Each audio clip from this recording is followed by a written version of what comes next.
Maka kami mengupayakan dalam pembangunan gedung juga harus menganut kaidah eco and green building gitu Eco ya. and green building. Ya, Lalu ketika saya membayangkan kampus ini sangat luas, jauh ke belakang itu ya, sistem keamanannya seperti apa gitu Pak? Kita nggak tahu loh Pak, motor ada di parkir sana sini.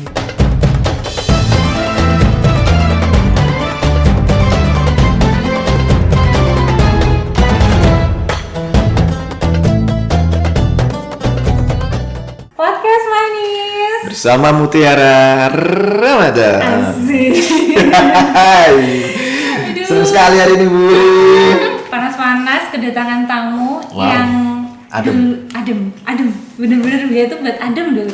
Dulu itu ya, kalau Iya. misalnya beliau cerita ya, dulu di Fakultas Dakwah beliau itu aduh buat adem. Ada masalah tetap aja adem kalau buat beliau. Sayangnya habis itu beliau pindah di Fakultas Dakwah. Sayang sekali. Panas galau. Assalamualaikum Pak Amin. Waalaikumsalam Mbak Uri, Mas Aris. Gimana kabarnya Pak Amin hari ini? Sudah lama kita tidak bersuara kembali. Alhamdulillah baik. Ya, nampaknya tidak bersua bukan berarti berpisah. Tapi hubungan batin masih melekat ya. Asik, masih melekat alhamdulillah, makanya beliau berkenan hadir hari ini. Iya. Kalau nggak fakultas dakwah nggak mau ini. Khusus Fakultas Dakwah Nanti saya. akan kita bikin trofi buat Pak. Karena mau ke sini. Pak Amin dulu pas di Fakultas Dakwah terus pindah ke institut tahun berapa ya, Pak ya? Di 2019. 2019 pindahnya. Iya. Sebelumnya saya di Fakultas Dakwah itu kurang lebih 2 tahun ya. 2 tahun di Fakultas 2017 sampai 2019 di 19. bagian akademik. Akademik. Sekarang di bagian THR. oh iya, THR ini belum ngomongin Bukan tuh, jangan ada. Tiba sudah seneng loh Pak. Asal di THR turun cair. THR itu tata usaha, humas dan rumah tangga. Tata usaha, humas dan rumah tangga. Yap. Kayaknya Jadi namanya ada 3 bidang. kayak namanya keren nih, asik nih. Tapi kayaknya aku mikirnya pusing nih. Ada tata usaha, ada humas, ada rumah tangga. Iya. Tata usaha itu berperannya apa aja nih? Iya, kalau tata usaha lebih ke administratif ya, tata persuratan, pengarsipan gitu ya, indeksasi surat, mengagendakan surat keluar masuk, kemudian ya, mendistribusikan surat, disposisi dan lain-lain itu lebih ke tata usahanya di Tata situ. usaha. Iya. Heeh. Terus kalau humas, Humasnya kebetulan di YIN Salatiga karena beda-beda di mana di masing-masing perguruan tinggi itu ya. Kalau di YIN Salatiga kita bagi 2, ada humas protokol Iya. yang melayani agenda pimpinan, kemudian ke kunjungan, kemudian ada tamu dan lain sebagainya. Kemudian ada lagi humas yang dokumentasi dan publikasi yang di dalamnya ada pengambilan gambar, video gitu ya, kegiatan ya, terus kemudian ada rilis berita, ada reportase. Pantesan ketika saya ngulik YouTube kanal YIN Salatiga, video-video lama suaranya mirip sama seperti ini. jangan-jangan Bener ini gimana gitu. suaranya bulat Bu Uri. Seperti penyiar televisi TVRI dulu. Ya kan? Masih ingat kan? Ya. Iya benar Pak. Dulu pernah belajar broadcasting gitu? Enggak juga sih. enggak. Tapi selalu ngisi acara-acara formal di kampus ya? Iya, beberapa kali. Iya bener, aku jadi ingat bener Pak Haris. Mungkin Pak Haris karena belum masuk dulu Pak. Iya. Pak Amin itu memang dulu apa ya, host semua acara dia. Wow. Kayaknya aku ketularan Pak Amin deh, Pak Amin aduh gitu dulu itu. Perlu Iya. kita belajar dong, bikin acara podcast biar makin keren Iya, lagi bener, sama bener. Amin, Iya, ya kan? bener. Aku Suaranya harus pakai shortcut gitu Pak. Bener. Aku baru keinget, untung aja Pak Aris ingetin dia dulu itu acara besarnya IAIN tuh pasti Pak Amin. Iya. Enggak. Ya, pada dasarnya sih mengalir saja ya. Mengalir saja. Ketika dikasih tugas ya jangan ditolak dulu. Jangan ditolak. Iya, coba aja Coba gitu aja. kan. Salah itu kan hal biasa. Iya. Yang penting bisa ada kemauan untuk memperbaiki diri gitu kan. Amin. Gitu. Biasanya orang-orang protokol ini banyak fansnya loh Bu. Oh. Iya gak Pak Amin?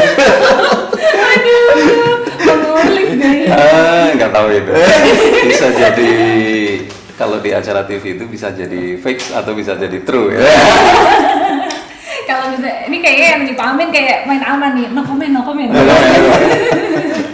Oke, tadi udah tata usaha, humas, Betul. yang terakhir Rumah tangga. Rumah tangga. Rumah tangga tuh apa aja nih Pak? Rumah tangga, jadi saya tidak tahu apakah saya dianggap sudah sukses mengurus rumah tangga sendiri sehingga diberi tugas untuk menjalankan tugas di bagian rumah tangga kampus gitu. Rumah tangga itu lebih ke mengurusin atau mengelola sarpras ya, sarpras kampus itu baik dari peralatan mesin, terus kemudian kendaraan, terus kemudian gedung dan bangunan, termasuk halaman dan lingkungan.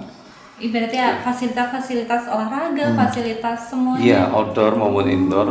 Kampus semuanya. 1, 2, 3. Kampus 1, kampus 2, kampus 3. Ya Allah Pak, ngebaginya, Iya. ngebaginya gimana itu? Iya, untuk saat ini masih tersentral di rektorat, tetapi tentunya ke depan dengan seiring berkembangnya YIN Salatiga, bahkan nanti kalau sudah bertransformasi menjadi UIN, tentunya harus didorong untuk desentralisasi itu supaya lebih optimal lagi.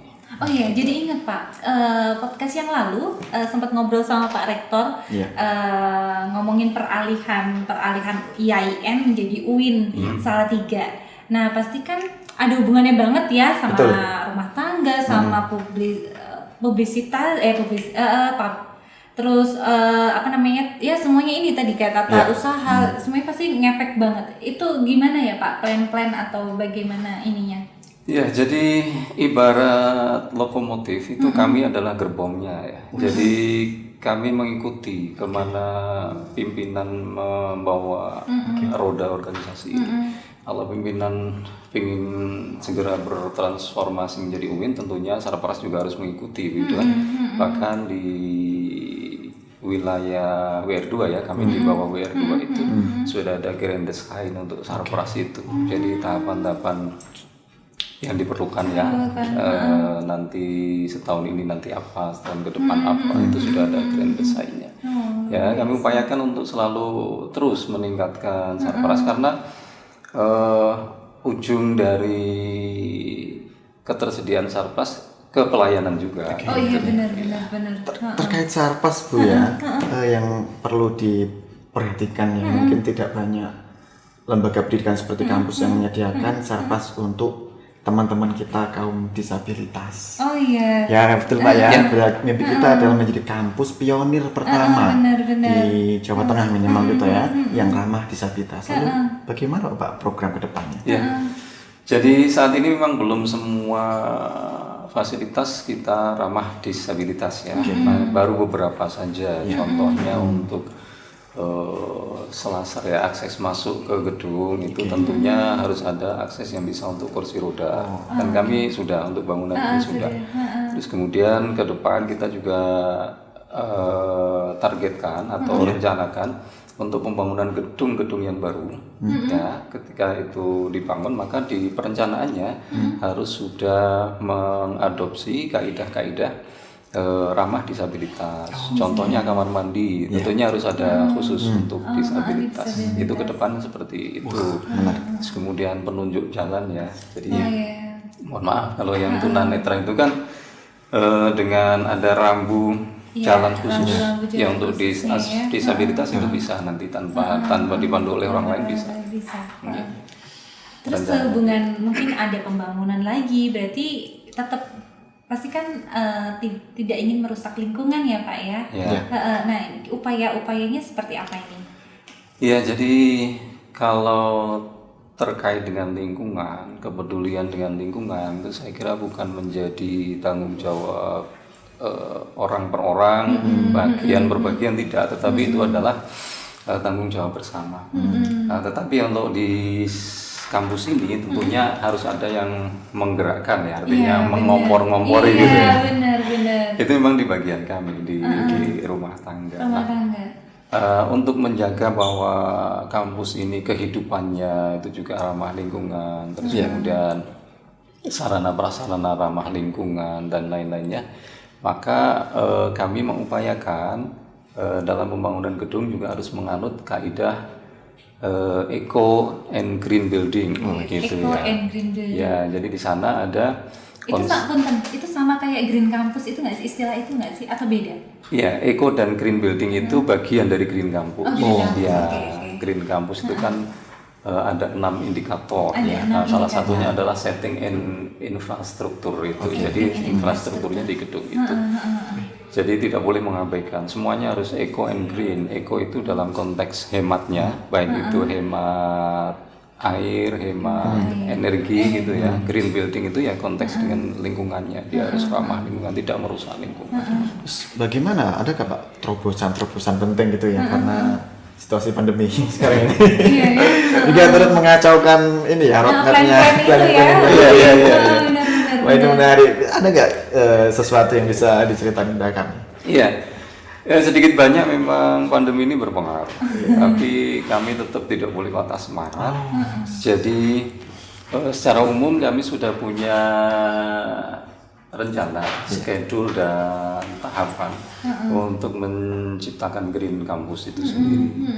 Di tahun 2020 kami sudah mulai menyentuh hal-hal yang kemarin mungkin belum terfikirkan oleh banyak orang gitu ya. Yang pertama kita penghematan energi. Jadi kalau teman-teman mungkin tidak begitu peduli ya ketika ada AC, Mbak. AC itu hidup. Hidup terus kemudian dipakai ya di ruang rapat atau di ruang lainnya dipakai. Kalau pas dipakai tidak ada masalah kami. Tetapi ketika ditinggalkan begitu saja itu yang bertentangan dengan konsep Green Campus itu, ekonya ya. Jadi itu kalau ditinggalkannya hari Jumat, Mas, maka itu nyalanya sampai Sabtu. Iya. Nah dari situ kami punya inisiatif kemarin dengan teman, gimana ini kalau dipasang sensor gitu. Bisa ya Pak, ada ya? Ada, sudah kita mulai di beberapa ruang rapat kita pasang motion sensor, sensor gerak. Jadi ketika teman-teman masuk gunakan ruang rapat ini nyala semuanya, AC hidup, lampu hidup gitu. Ketika seperti teknologi Internet of Things gitu. Yes, Masya Allah, yang satu ya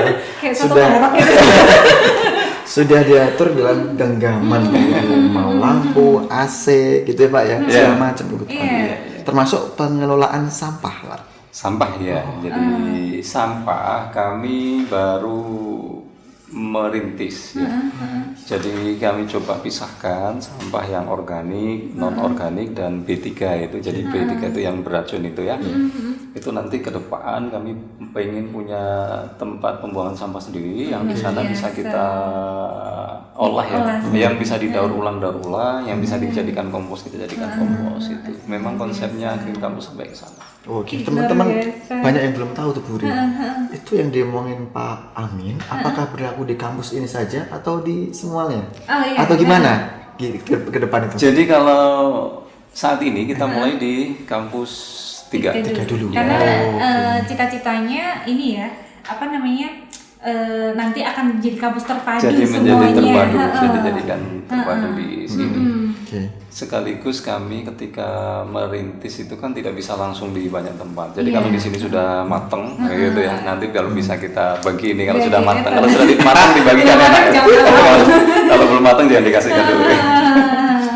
Oke, Pak. Berarti ke depan kalau misalnya sudah jadi UIN, Pak Rektor juga waktu podcast kemarin itu mengatakan nanti akan bertambah fakultas, jadi kampus ini akan tambah rame, lingkungan juga berusaha tetap dijaga, tapi sekitarnya gimana nih Pak? Maksudnya dalam artian nanti pasti mau azan ya? Kalau gitu di-cut dulu. Oke, di-cut dulu ya Pak. Maaf ya, azan dulu kita. Maaf ya Pak Amin, tadi kepotong azan dulu. Siap, dimaklumi. Oke, tadi nerusin yang tadi Pak Amin. Saya tuh tadi mau tanya, fakultas nanti ke depan kata Pak Rektor kemarin itu ada 8, jadi tambah banyak kan fakultasnya. Terus saya ngebayangin berarti nanti kampus 3 ini akan makin ramai, terus akses jalan masuk itu seperti apa ya? Ya, jadi kalau nanti sudah menjadi kampus terpadu, tentunya populasinya akan sangat banyak di sini dan itu berimbas pada lalu lintas kendaraan. Nah, sesuai dengan master plan yang sudah disusun oleh Yayasan Salatiga bahwa akses masuk itu tidak hanya di main gate ya, gerbang utama saja, tetapi Gerbang ada utama yang sekarang ya. yang sekarang. Tapi juga ada side entrance, ada dua sisi nanti pintu masuk samping yang bisa digunakan juga oleh seluruh sivitas akademika. Jadi paling tidak lalu lintas sudah konsentrasi lalu lintas sudah terpecah menjadi 3 jalur ya. Basisnya teknologi gitu kan? Iya. Gimana Pak? Basisnya teknologi untuk apa ini? Untuk mungkin penerangan atau untuk lalu lintas atau bagaimana? Ya, jadi kita bangun jalan masuk cadangan di samping, terus kemudian juga setiap jalur masuk nanti kita upayakan menggunakan median jalan. Jadi lalu lintas tetap aman ya, tidak ada saling berpapasan kendaraan gitu secara langsung. Kemudian lampu penerangan pasti kita siapkan. Terus kemudian untuk lebih ke safety-nya kita juga koordinasi dengan Dinas Perhubungan Kota Salatiga dan Satlantas Kota Salatiga terkait dengan pemasangan rambu-rambu lalu lintas itu flashing lamp ya, jadi lampu kedip-kedip itu di pintu masuk terutama yang di gerbang utama. Kemudian juga rambu kejut untuk memperlambat kendaraan. Yang saya dengar Pak, katanya ini kan kalau misalnya kita malam hari di IAIN tuh kan terang ya, tapi ke depan katanya mau ini pakai panel solar, betul? Iya, betul. Jadi itu bagian dari Green Campus juga. Jadi kita harus memberikan alternatif sumber energi selain dari PLN atau yang bersumber dari batu bara dan gas ya. Sudah kita coba tahun 2020 kita beberapa titik lampu penerangan jalan kita menggunakan solar panel Mas. Jadi bertenaga surya sehingga itu sangat ramah lingkungan. Iya, betul. Lalu ketika saya membayangkan kampus ini sangat luas, jauh ke belakang itu ya.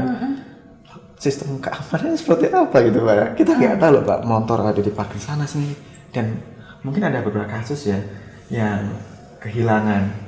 Ya? Kalau sementara selama ini kayaknya belum ada ya. Saya nggak pernah dengar sih di IAIN ini. Misalnya ada untuk menjaga itu apa? Ya, basis teknologi apa yang jadi kalau kehilangan kendaraan sampai saat ini belum ada dan saya berharap tidak ada. Alhamdulillah. Kalau kehilangan helm sudah ada. Nah, ya dukungan teknologi untuk memaksimalkan keamanan kita tentunya adalah nanti tiketing ya, parking tiketing. Jadi nanti ketika menarik nih. Masuk harus sudah ada tiket parkir yang dibawa, dipegang, terus keluar juga harus sudah diserahkan ke Punten Pak, ini tiketing ini dalam artian membayar atau enggak Kak? Free. Langsung yang ditanya gitu ya, membayar apa enggak? Apalagi kantong mahasiswa, tuh.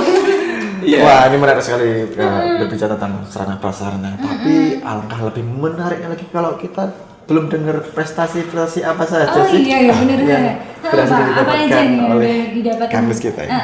Iya, jadi prestasi di tahun 2020 ya yang paling dekat kemarin itu satu prestasi yang sangat membanggakan bagi seluruh sivitas akademika bahwa IAIN Salatiga berhasil mendapatkan predikat WBK, Satuan Kerja WBK, wilayah Satker, wilayah bebas dari korupsi. Itu dari Kementerian PAN dan RB ya. Bukan Kemenak ya, karena basic kita kan Kemenak, tapi ini bukan dari Kementerian PAN dan RB dan merupakan satu-satunya IAIN di Indonesia.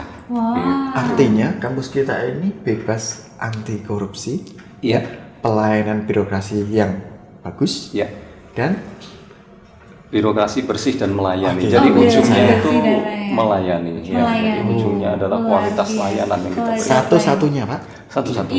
IAIN ya, IAIN di 2021. Ya harus bangga sebagai warga IAIN Salatiga.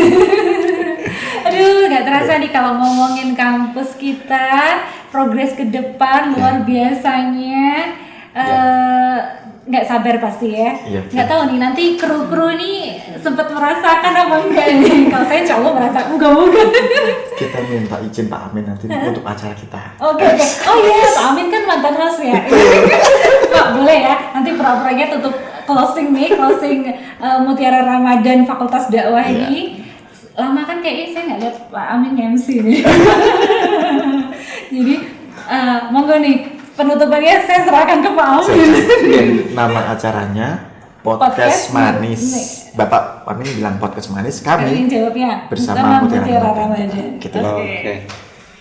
Baik, jadi sebelum ditutup ya, jadi saya hanya menyampaikan pesan saja, menyampaikan informasi pesan kepada diri saya pribadi dan kepada semuanya bahwa peduli terhadap lingkungan itu bukan menjadi tanggung jawab orang per orang, tapi menjadi tanggung jawab bersama. Maka kami berharap semua mendukung program ini, seluruh sivitas akademika Yayan Salatiga turut berperan, gitu ya. Jadi kami yakin bahwa berbuat baik itu tidak hanya kepada sesama ya, tetapi juga kita harus atau wajib berbuat baik juga kepada alam. Dan saya yakin berbuat baik kepada alam itu juga berpahala gitu. Iya, itu diriwayatkan oleh saya sendiri.